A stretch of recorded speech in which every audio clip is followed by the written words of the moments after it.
Continuamos con información en esta mañana de la radio. Lo dijimos, es el último programa del año, es el último día hábil de este 2024 para muchos y es tiempo de balances. En este caso es un balance de la Coordinación Regional del Ministerio de Trabajo en Zona 4, quien está a cargo, Mateo Rossi, que está aquí con nosotros. Como siempre, bienvenido y gracias por la visita. Buen día, Andrea, para vos, para Tito y por supuesto para todos los oyentes de la radio. Bueno, un año de gestión al frente de la regional del Ministerio. En realidad no fue el año completo, pero es el año de gestión. Digo, son momentos de balances. Contanos qué es lo que deja este 2024. Así es, como bien dijiste vos, no es un año total, sino parcial. Recordar que asumí esta responsabilidad política el 1 de junio del año en curso. Recordarle a la audiencia, porque no tiene por qué saberlo, que estoy a cargo, como bien dijiste vos, de la Coordinación Regional del Ministerio de Trabajo de la provincia de Buenos Aires, organismo a cargo del compañero Walter Correa, que es un hombre que proviene del movimiento sindical. Precisar que, por instrucción del gobernador Kicillof, el ministerio dividió en 9 zonas la provincia de Buenos Aires, teniendo nosotros aquí en Pehuajó la sede, como bien dijiste, Andrea, de la zona 4, que comprende esta zona 5 delegaciones regionales. Las repaso brevemente: Bragado, 9 de Julio, Lincoln, Pehuajó y Trenquelauquen. A su vez, no todas, pero algunas de ellas tienen distintas subdelegaciones y en total tenemos bajo nuestra órbita a cargo 18 municipios, con una particularidad que es la siguiente: 12 de ellos están ubicados en la 4ª sección electoral y 6 en la 6ª sección. El balance, Andrea, es realmente positivo, teniendo en cuenta de que el escenario en el que me tocó asumir esta responsabilidad pública ha sido un escenario realmente muy complejo, no solo desde lo político, sino también desde lo económico y lo social. Recordemos que el Ministerio de Trabajo es la casa de los trabajadores y de las trabajadoras bonaerenses, es el ámbito administrativo de aplicación, si se quiere, donde se canalizan, se gestionan y se intentan resolver los distintos tipos de conflictos que suceden en la materia. Yo siempre hago 2 grandes divisiones entre aquellos conflictos de carácter individual, que tiene como protagonistas al empleador y al trabajador o a la trabajadora, y aquellos conflictos que tienen una condición colectiva, en donde ahí ya los sujetos cambian. Por un lado vamos a tener a la patronal y por el otro a los sindicatos o al movimiento sindical. Como siempre lo sostengo, cuando uno tiene excepcionalmente una responsabilidad política a cargo, como funcionario el peor error que puede cometer es quedarse en la comodidad de su despacho, porque ahí las cosas o te las cuentan, o se tergiversan, o te las cuentan a medias o mal. Por eso le hemos impreso a esta gestión mucha territorialidad. Esto me ha permitido generar muchos vínculos con el movimiento obrero, con los gremios, con los sindicatos, como así también con intendentes e intendentas, tanto, como dije, de la 4ª sección electoral como de la 6ª sección. Y por supuesto recorriendo permanentemente las delegaciones regionales, articulando medidas de gestión con los compañeros y las compañeras que están a cargo de las delegaciones. Tengo muy claro cuál es mi rol, por eso no tengo por qué entrometerme en lo que es su gestión, sino, como el cargo lo describe, coordinar estas acciones en el territorio que tienen que ver con cuestiones administrativas, es decir, garantizar que todos los dispositivos del ministerio funcionen correctamente, y por supuesto con gestiones concretas como la toma de audiencias, el análisis y la evaluación del desarrollo y la culminación de algún conflicto, siempre teniendo en cuenta, como dije, que somos la autoridad administrativa del trabajo. Así que un poco la síntesis de la respuesta es: muy satisfecho, un tiempo de un enorme crecimiento político y también de un enorme crecimiento personal. Yo creo que cuando uno decide construir una carrera política o decide intervenir o participar políticamente, tiene que ir atravesando inexorablemente un proceso formativo. Creo que de eso se trata, así que muy conforme, Andrea, por lo que llevo gestionando en el ministerio. De este contacto con los trabajadores, con los empleadores, con cada uno de los sectores, ¿cuál es el principal reclamo del trabajador? Digamos, ¿cuál fue la intervención o la cuestión en la que más tuviste que intervenir en este tiempo de gestión? Muy clara ha sido la evaluación en términos sintéticos, si se quiere, respecto de la problemática. Y yo suelo dividirla en dos. En primer lugar, nos encontramos con un temor importante por parte de los trabajadores a perder su fuente de trabajo, literalmente hablando, a quedarse sin empleo, con todo lo que esto significa, ¿no? Uh-huh. Y en segundo lugar, Andrea, para aquellos trabajadores que afortunadamente hoy conservan su fuente de trabajo, su demanda, su preocupación tiene que ver con la pérdida sustancial del poder adquisitivo de sus remuneraciones. Es decir, tienen el empleo pero no les alcanza la plata. Claro. Y acá hay que ser honesto y sincero. Uno no puede adjudicarle exclusivamente esta problemática al gobierno nacional, porque lo cierto es que venimos de un gobierno anterior, del que formé parte y por supuesto me hago cargo, que no estuvo a la altura de las circunstancias, pero lo cierto es que desde diciembre del año pasado a la fecha, esta situación realmente se ha agravado y mucho, ¿no? Bien, te lo preguntamos siempre, pero es importante aclararlo también. El ámbito de trabajo del Ministerio es en el trabajo privado, en el trabajo público. ¿Cuál es el sector que tiene la mayor conflictividad hoy? No, claramente el sector privado. Si bien en el ámbito del Ministerio de Trabajo podemos abordar las distintas problemáticas de los diferentes sectores, público y privado, en donde ponemos el acento y en donde somos, digamos, mucho más convocados o requeridos, es en las relaciones individuales del trabajo bajo la órbita del sector privado. Y esto es porque hay más conflicto en el sector privado o porque hay más libertad de reclamos, porque a veces digo desde el sector privado, desde el sector público, y hablo exclusivamente en el caso de Pehuajó, hay mucho reclamo, pero también mucho miedo de hacerlo de forma formal, si se quiere. Mucho reclamo tal vez anónimo, mucho reclamo a través de terceros, pero no a través de los canales que corresponderían. Digo, ¿crees, y trabajando desde adentro, que el tema es que no hay conflicto o hay miedo de reclamar?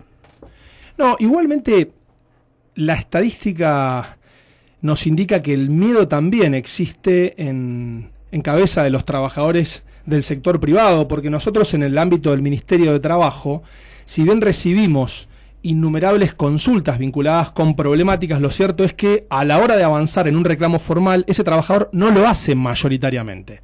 O sea, no es una cuestión que tenga una superioridad estadística en lo público respecto de lo privado. No tengo comparaciones fehacientes ni empíricas, pero lo cierto es que el temor, Andrea, y yo se lo atribuyo a la primera parte de mi respuesta, a perder la fuente de trabajo, hace que el trabajador se anime a concurrir, en este caso, a nuestra casa, al organismo, a los fines de recibir un asesoramiento legal, pero que después a la hora de interponer o comenzar un reclamo formal, decida no hacerlo justamente por ese miedo, ¿no? A perder el trabajo. Por eso te digo, no es una cuestión numérica si hay más o menor cantidad de reclamos en un sector u otro. Yo creo que el miedo paraliza en todos los sectores. Sí. Nosotros, sinceramente, no tenemos reclamos individuales en ningún ámbito de la coordinación, individuales, insisto con este concepto, de un trabajador personal contra ningún municipio. Al menos no han llegado a la órbita de nuestra repartición.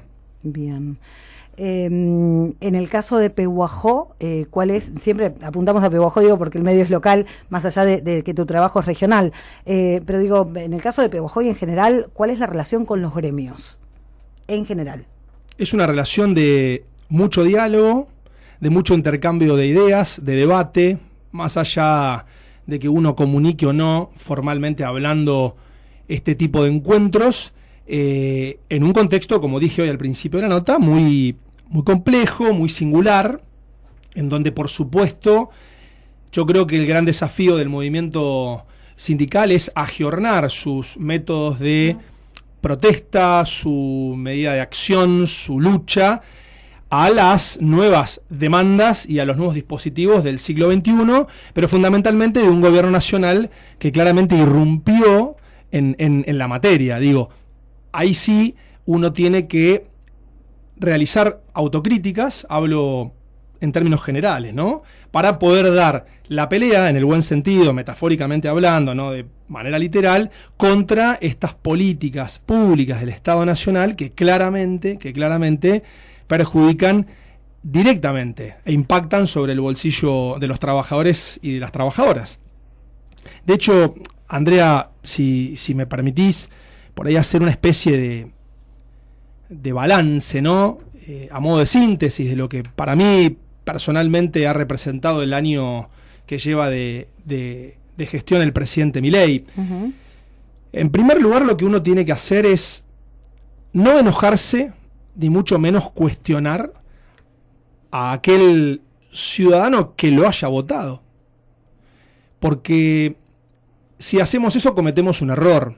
El voto es sagrado, la decisión del pueblo es soberana, y en todo caso lo que uno debe hacer cuando ha perdido una elección es primero una autocrítica, porque por algo la perdimos, y evidentemente fue porque, como te dije hoy, no estuvimos a la altura de las circunstancias como gobierno del Frente de Todos.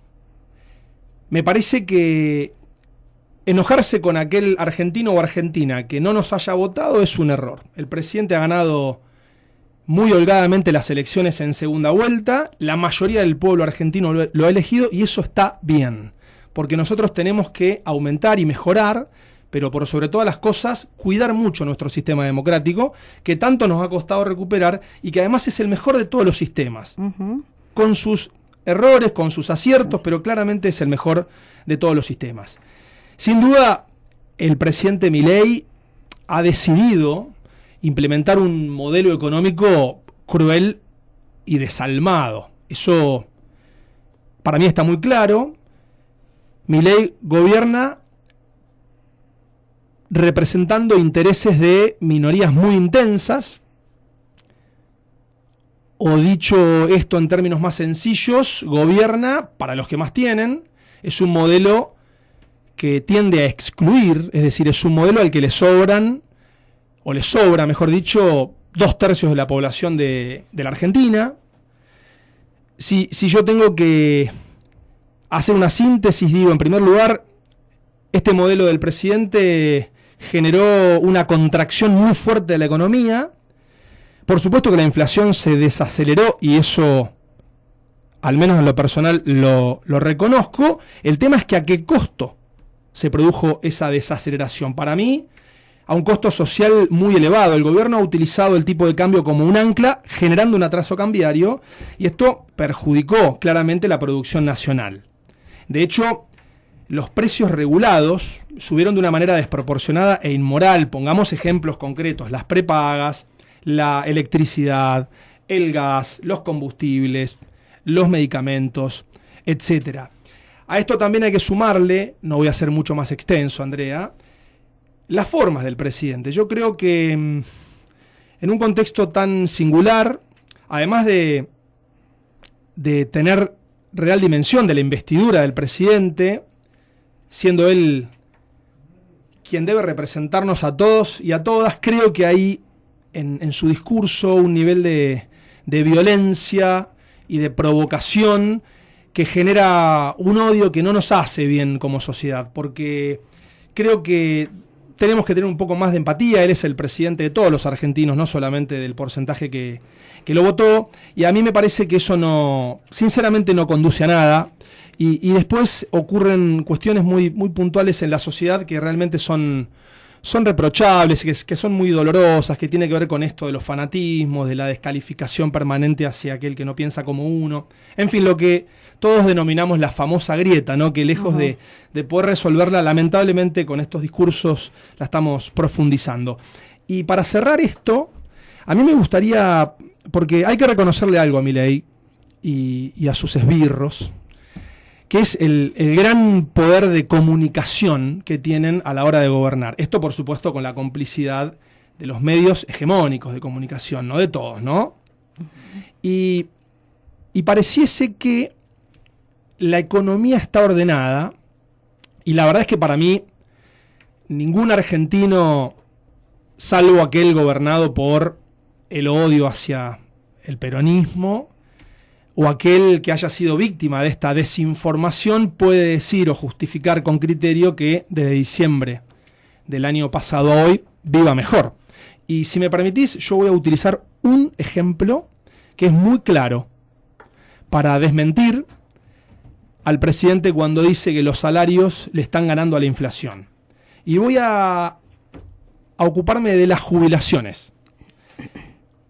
En diciembre del año pasado, del 2023, la jubilación mínima más el bono, hoy congelado en 70.000 pesos, arrojaba la suma de 160.713 pesos. Si la comparamos con la jubilación mínima más el bono de este año, la suma arroja 329.598 pesos. ¿Qué significa esto, Andrea? Que las jubilaciones aumentaron en lo que va del año, datos del INDEC, no apreciaciones personales. Creo que quienes pretendemos ser dirigentes políticos tenemos que hablar con mucha propiedad y con mucho criterio. Las jubilaciones aumentaron un 104%. 104%. Ahora, si tomo los datos del INDEC de la inflación interanual, los del INDEC, si yo tomo otros conceptos que son más complejos porque uno se asesora técnicamente, estudia, no es mi especialidad la economía, pero trato de capacitarme, de buscar ayuda en personas que sí lo están, para poder, insisto, hablar con propiedad, para formarme.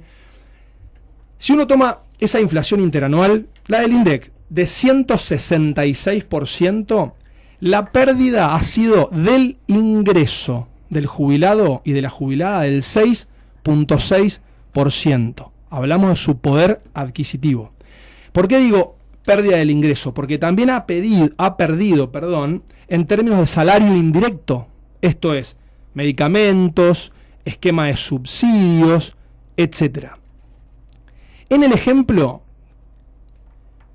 si realmente la cosa fuese como dice Milei, hoy la jubilación mínima más el bono tendría que darnos hoy, diciembre, 430.000 pesos y nos da, insisto, 329.598. Para cerrar, y que cualquier oyente de la radio pueda hacer un cálculo muy sencillo y saber si sus ingresos le ganaron o no a la inflación, multiplique lo que ganaba en diciembre del año pasado por el 166% más. Si la suma le da lo que gana, empató. Si le da hacia abajo, perdió. Y si le da hacia arriba, ganó. A mí me parece que es un ejemplo claro que, por supuesto, uno no tiene el alcance y la llegada que tiene un gobierno nacional de poder comunicar como hecho concreto. Pero a mí me parece que es un ejemplo muy sencillo y que además da por tierra y que desmiente esta falsedad que el presidente alocadamente nos quiere o pretende hacernos creer. Es más, y termino, si yo tomo datos del CELS, que es el Centro de Estudios Legales y Sociales, es una organización no gubernamental, primer año de Milei, carne aumentó el 160%, la leche 236%, la yerba 139%, el pan 173%, el agua 305%, la luz 189%, el gas 564%. Este rubro no nos impacta en nuestro diario vivir, que es el transporte público, pero tengamos empatía con aquellos que lo usan, 601%. La educación, 151%. Las prepagas, 270%. Los remedios, 200%, excluyendo a los jubilados del PAMI. Si los incluimos para ellos, 400%. El Producto Bruto Interno cae un 3.3%. Entonces, y vuelvo al principio de mi respuesta, Milei gobierna para unos pocos. El gobierno de Milei es un gobierno cruel y desalmado que deja a la mayoría del pueblo argentino afuera. Lamentablemente, y no estoy eximiéndome de responsabilidades como parte del gobierno anterior, ha sido tan fuerte la campaña de difamación, de desinformación, de odio hacia nosotros en general, que muchos argentinos y muchas argentinas han sido influenciados, sus almas han quedado envenenadas y defienden lo indefendible, porque cuando uno los invita a debatir con argumentos o con números, no los tienen. Así que yo te agradezco al menos que me hayas dado el espacio para expresarme en un año de balance, de cierre, respecto de este tema en particular, e invito públicamente a cualquier actor de la oposición local a que me desmienta, con números, con análisis económico, con conceptos que podamos sostener y no con una mera opinión personal, porque la verdad, nosotros, insisto, los que pretendemos tener responsabilidades políticas, tenemos que estar a la altura de las circunstancias y tenemos que tener un mínimo grado de formación. Más allá del lugar que hoy estás ocupando en el Ministerio de Trabajo, ¿desde qué lugar vas a defender en las próximas elecciones esta idea y buscar que la gente vuelva a creer en la propuesta de ustedes, como decís vos? Desde el lugar que estoy, desde el primer día que decidí participar en política, dentro de un espacio que lidera y conduce Sergio Massa, que es el Frente Renovador, hoy integrando Unión por la Patria, por supuesto que como movimiento político, porque somos mucho más que el peronismo. Contenemos en este gran frente político distintas expresiones, ¿no? Tenemos que hacer la autocrítica como hablábamos hoy, replantearnos, repensarnos, reordenarnos. Claramente es un movimiento vertical, por ende las decisiones de superestructura se toman en otros ámbitos de discusión y uno no forma parte de ellos, pero sea cual fuese esa decisión, y a mí me deja en un lugar políticamente cómodo desde el punto de vista ideológico, que no tengo ninguna duda de que así va a ser, voy a estar trabajando de manera incansable en el mismo lugar y con el mismo método de siempre. Porque además, Andrea, soy muy consciente de que cuando uno decide participar en política y sobre todo cuando gestiona una administración como pudo haber sido el PAMI en su momento, hoy el Ministerio de Trabajo, es imposible que deje conforme al universo y que genere un amor total. Esto genera amor y genera odio. A los que descalifican, calumnian e injurian sin ningún tipo de fundamento, porque además uno los lee, primero lo tomo como de quien viene, mayoritariamente hablando, y segundo, tengo el cuero tan duro que no me entra ninguna bala, o sea, yo sí por ahí afecta al grupo familiar, ¿no? Mi esposa, que no forma parte de la militancia política, a veces se siente un poco dolida por alguna agresión, pero la verdad forma parte del esquema de juego, uno lo entiende de esa manera. Digo, ¿a qué voy con esto? Que Matteo Rossi va a estar en el mismo lugar de siempre. Por supuesto que eso puede gustar o no. Lo que no se puede es cuestionar, Andrea. Nosotros, mirá, hace 10 años, con fondos propios y con mucho esfuerzo, alquilamos un local y tenemos nuestra unidad básica en el mismo lugar de siempre, del Valle 782. Hemos tenido la capacidad de sostenernos en el tiempo, con cargo, sin cargo, porque militamos por convicción y no por conveniencia, porque no tenemos el esquema del oportunismo político o de la especulación a ver si en alguna coyuntura electoral podemos cobrar un cargo o no. Lo hacemos porque estamos convencidos de lo que hacemos. Después, insisto, eso puede gustar o no, puede generar mayores adhesiones o no, pero lo que no se puede es negar. Yo me preguntaba el otro día, ¿no?, en un medio de comunicación, si me permitís lo podemos desarrollar. ¿Dónde queda el local partidario del PRO? No hay.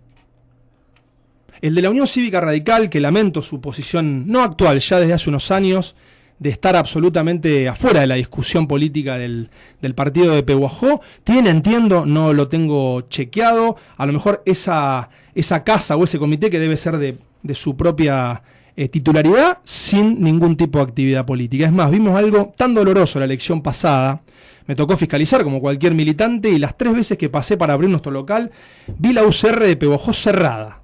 Algo escalofriante, realmente muy, muy penoso. ¿Dónde queda la sede, no sé cómo se dice, de la NIC? No hay. ¿Dónde hay un local de La Libertad Avanza, pero no sabemos de cuál, porque por un lado está el coordinador, por otro lado hay una concejala, de manera contradictoria, porque hace poco tiempo atrás le enviaron una nota al presidente del Consejo Deliberante para que se abstenga de permitir, o para que no permita, el uso de la simbología, y hoy hay una representación parlamentaria, no sabemos, porque no tiene actividad. Entonces digo, para mí la coherencia y el sentido de pertenencia son valores importantes. A mí no me gusta, de hecho soy muy cuidadoso en dar nombres propios, pero si se me ocurre, bajo tu permiso, ¿no? Y aclarando antes de hacerlo que hablo desde lo político, no desde lo personal. Hay un tema ahí muy delicado si uno hace política confundiendo lo personal. Por ejemplo, el tiempo, y lamentablemente no necesité mucho, me terminó dando la razón. Juan Miguel Cumba estafó al electorado de Pehuajó, porque fue como primer candidato a concejal, asumió simbólicamente y después licencia tras licencia el doctor no trabajó como concejal, que fue para lo que lo votaron. El otro día pensaba que ahora de la vida del doctor Juan Garaventa, ¿no?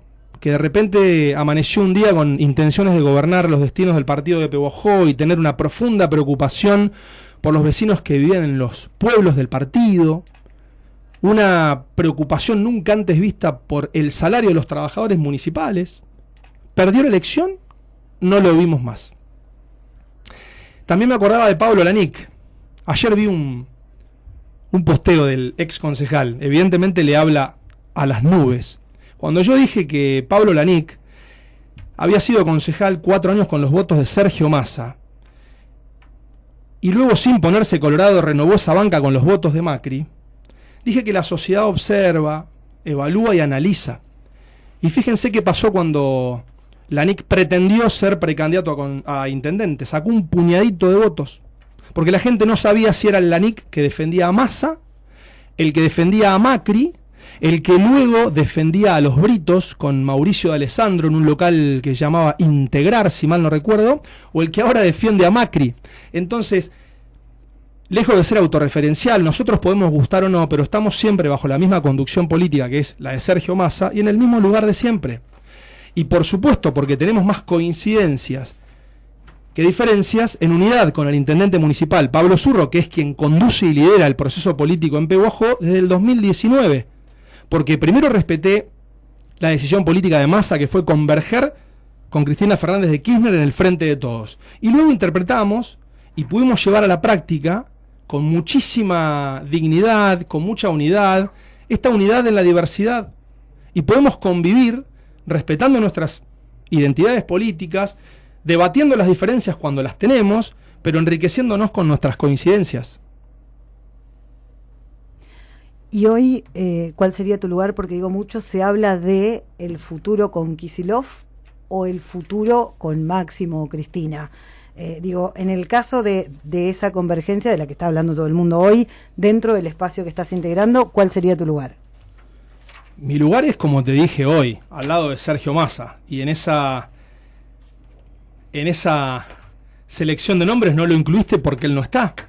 Mira, Andrea, yo voy a hablar con mucha claridad porque me parece que es tiempo de hablar a la sociedad con claridad, ¿no? Nosotros formamos parte de un espacio político que se llama Unión por la Patria, en el que yo no tengo ninguna duda que tras debates acalorados, si se quiere, y ojalá que así sea, discusiones, intercambio de ideas, nuestra conducción va a poder ordenar la situación y actuar en consecuencia. Porque tenemos que tener claro, como lo decía el general Perón, que el enemigo siempre está enfrente. Si no lo identificamos en ese lugar, corremos el riesgo de pelearnos con el compañero que está al lado. Yo estoy convencido de que el peronismo, movimiento político, a ver, que me gustaría recordar, que tiene ni más ni menos que 79 años de acción en la vida política argentina. Es un movimiento nacional que tiene su mayor activo político, que es la doctrina, el dogma que nos dejó Perón, basado en sus 3 grandes pilares, ¿no? De la independencia económica, la soberanía política y la justicia social. Por supuesto que hay que agiornar esta doctrina a las nuevas demandas de la sociedad del siglo XXI. Yo, si fuese parte de la oposición, tanto local, provincial o nacional, no los subestimaría. Miren que ya pasó, Miren que en algún punto nos dieron por muertos y pudimos resurgir, reconstruirnos y ser una alternativa de poder para el pueblo argentino. No tengo ninguna duda, Andrea, de que eso va a volver a ocurrir. Mirá, Milei llegó por nuestros errores y se va a ir por los de él. ¿Sabes por qué? Porque son mucho más dolorosos y graves que los del movimiento peronista. Después hay diferencias, por supuesto, y yo las celebro. Creo que la construcción política tiene que ver con eso. Si no, entramos en una discusión demasiado pragmática de la cosa. Y creo que ese debate es bienvenido. Y además, yo desdramatizaría las elecciones del año próximo. Son elecciones de carácter legislativo, tienen una dinámica diferente cuando 2 años después la gente tiene que ir a un cuarto oscuro y votar a su presidente, a su gobernador o a su intendente. Te cito 2 ejemplos que se me vienen a la mente. Fíjense lo que pasó en la elección nacional del 2015, con la irrupción de Macri, del sí se puede, la revolución de la alegría, podemos vivir mejor, cambiemos. 2 años después el presidente Macri en el 2017 arrasó en la elección de medio término, tuvo un respaldo muy considerable por parte de la sociedad argentina y 2 años después volvimos. El peronismo ganó las elecciones. Si lo quieren traspolar al orden local para que sea algo más palpable, vayamos a la elección del 2017. Claudio Fadón le gana la interna a Daniel del Arco y luego gana la general y prácticamente Pedro Goldberg ya era el intendente de Pehuajó. Y 2 años después Fadón se fue de Pehuajó porque por un capricho no pudo reelegir su banca y ese era el nivel de compromiso que tenía con la ciudadanía de Pehuajó, y el doctor Goldberg no fue intendente. A mí me parece que subestimar al peronismo es un error importante. Mateo, sí. ¿Querías agregar algo más? Si tengo tiempo. Si tengo tiempo. Miramos para allá y nos dicen, dale. No, voy a ser breve porque me llamó la atención los festejos anticipados de la oposición tras una resolución judicial del juez Germain en lo contencioso administrativo vinculada con el otorgamiento parcial de una medida cautelar respecto de la tasa del combustible. Y como hombre de derecho, no como idóneo en la materia porque no es mi área, no formo parte primero del municipio ni del Consejo Deliberante, pero como hombre de derecho me vi sorprendido. Primero recordarle a los oyentes, ¿no? Estamos hablando de una ordenanza del Consejo Deliberante, que es la ordenanza número 5 del año 2024, A través de ella se estableció la creación de un fondo destinado al fortalecimiento de la infraestructura vial y la mejora del medio ambiente. Se cobra el 2% por litro libre de impuestos de nafta, gasoil o metro cúbico de GNC. En primer lugar, Andrea, aclarar que esto es una tasa que abonan los usuarios por un servicio. Recordemos que los municipios, por imperativo constitucional, no están facultados para crear o cobrar impuestos. Y que, como es una tasa que abonan los usuarios por un servicio, existe una contraprestación a cargo del Ejecutivo Municipal. Vayamos al caso concreto: el mantenimiento, la rehabilitación, la señalización, la modificación, el mejoramiento y la restauración, ya sea de la infraestructura vial del partido de Pehuajó y de sus espacios verdes. Segunda aclaración, no confundamos infraestructura vial con caminos rurales. La infraestructura vial, que es el espíritu de esta ordenanza, se refiere al ejido urbano. Ejemplo, la reparación que hoy estamos presenciando en la intersección de las calles Echeverría y Alén, que hay una parte considerable del pavimento levantada, aplica a este caso concreto. De hecho, hasta acá, la Secretaría de Medio Ambiente no tenía una tasa para cubrir la prestación de sus servicios. Y lo último, en materia de conceptos, ¿no? Es una tasa que sus recursos son afectados, es decir, son aplicables solo para aquellos fines para los cuales han sido creados. El municipio no tiene la potestad de utilizarlos para otras cuestiones, no sé, para comprar medicamentos, ¿sí? Para pagar sueldos. Y por último, es una ordenanza que ha sido sancionada en el ámbito correspondiente en un sistema democrático, que es el Honorable Consejo Deliberante de Pehuajó. Y seguramente algún opositor me diga, pero el voto del presidente desempata. Y yo les aconsejaría que se esmeren y hagan mejores elecciones o mejoren sus resultados para que el Consejo Deliberante quede constituido de otra manera. Entonces, y ahora sí yendo a lo concreto, yo vi festejar a algunos concejales de la oposición por esta resolución judicial, y acá, que es del 16 de diciembre de este año, y acá abro dos llaves. Yo no sé si el festejo tiene que ver con la intención de desinformar a la sociedad de Pehuajó en una estrategia política, no cuestionada desde la táctica, sí desde lo moral, porque desinformar nunca es saludable, o quiero creer que no, porque en el caso del doctor Daniel Torrallardón es un colega que tiene muchos años de ejercicio de profesión, puedo aceptar que su hijo Manuel, por ser un novato en la materia y ser un joven profesional, pueda haberlo interpretado mal, o, insisto, con una mala interpretación de la resolución judicial. ¿Por qué, Andrea? Porque no la voy a leer, por supuesto, ¿no? En el considerando 7, el fallo del juez Germain, el magistrado ha sido muy claro. Esto sí lo voy a leer porque son pocos renglones.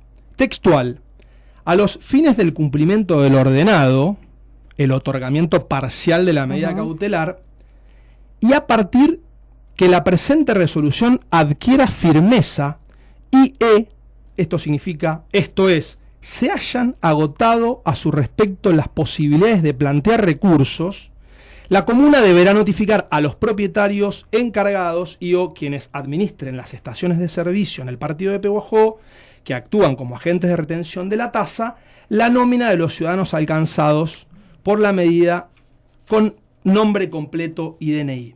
Por eso, dice el juez, resuelvo, una vez firme la presente, se refiere a la resolución, impleméntese esto.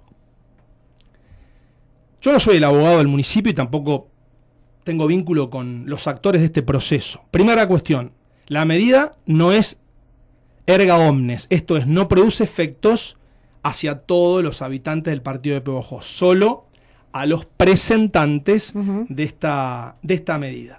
Lo segundo, esto será de efectivo cumplimiento una vez que la resolución quede firme, es decir, o que nadie la cuestione, cosa que entiendo no va a ocurrir, porque si el estudio que patrocinó a los actores leyó y comprendió jurídicamente este fallo, lo debería recurrir. O que el municipio interponga el recurso correspondiente. Después tendremos incluso, Andrea, las instancias judiciales posteriores. Entonces me llama la atención porque la verdad no entiendo qué festejaron. O no interpretaron la resolución judicial o tienen una intención clara de desinformar. Además, se me ocurre hacerme una pregunta, ¿no? ¿Es la tasa municipal de combustibles o son las políticas nacionales las que nos están perjudicando? Porque no advierto en ningún actor de la oposición local el mismo énfasis o la misma vehemencia a la hora de advertir los aumentos inmorales y desmedidos que permite el gobierno de Milei respecto de tarifas, combustibles y demás servicios. Los veo muy calladitos la boca. Y por último digo, ¿no? En tiempos difíciles debemos recordar que si pretendemos una sociedad justa o equitativa y solidaria, no se construye pensando en uno mismo. Cuando uno lee la mayoría, no todos, de los actores de este proceso judicial, forman parte, y no lo digo con resentimiento porque lejos estoy de serlo, de un grupo muy acomodado de la sociedad, en la que realmente no creo que les mueva el amperímetro esta cuestión o esta tasa. Entonces hablemos con sinceridad, digamos, sin falacias, porque la sociedad merece que nosotros seamos claros y sinceros. ¿A qué obedece esta tasa? Muy simple.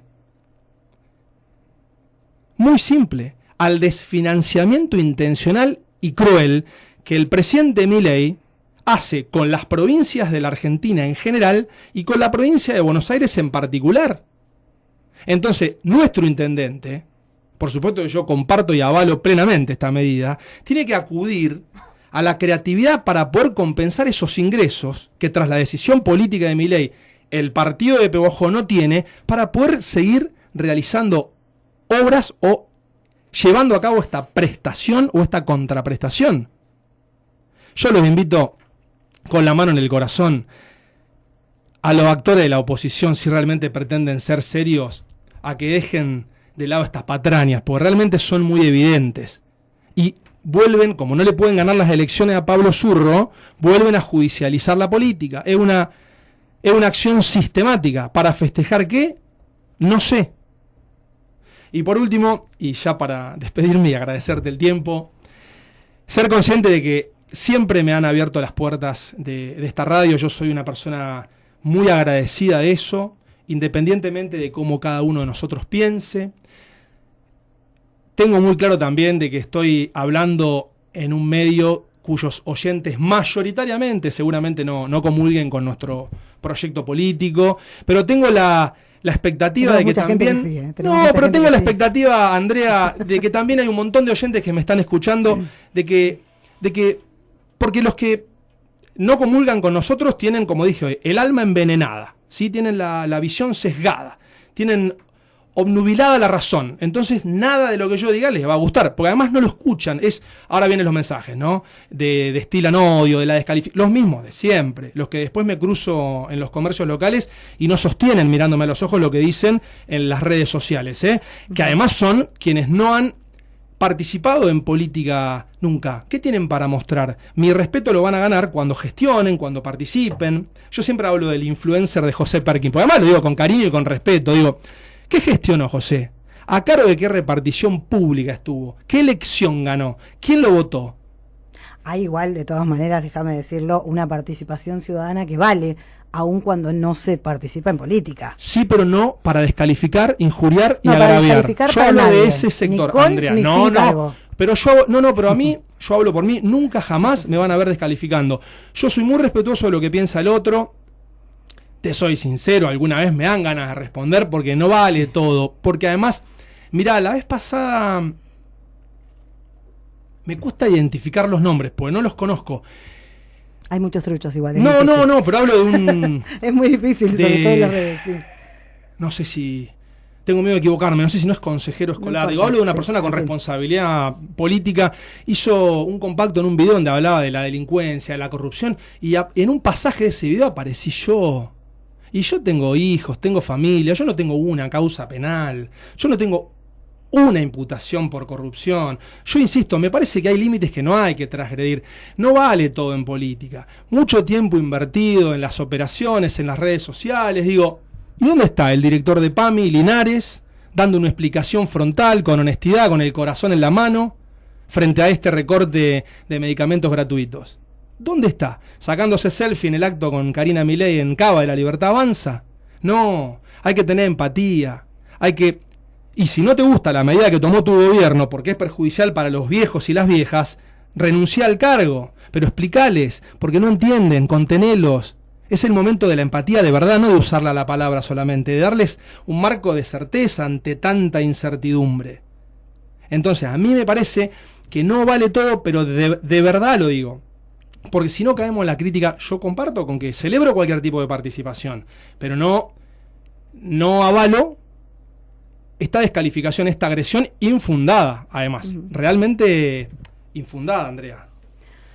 Mateo, nos quedamos sin tiempo. Muchísimas gracias como siempre por tu visita, muchísimas gracias por aceptar hablar por los micrófonos de la radio. Es algo que creímos nunca tener que decirlo, pero debemos decirlo, así que bienvenido como siempre y muchísimas gracias. No, yo te lo agradezco a vos y además voy a seguir viendo todas las veces que me inviten, porque para mí uno tiene que ser un hombre de diálogo y hablar con claridad en todos los ámbitos de comunicación. Ojalá todo el mundo te tome el consejo. Muchas gracias. Mateo Rossi es referente del Ministerio de Trabajo a nivel regional, hablando del balance en la gestión y también de toda la cuestión política local y nacional.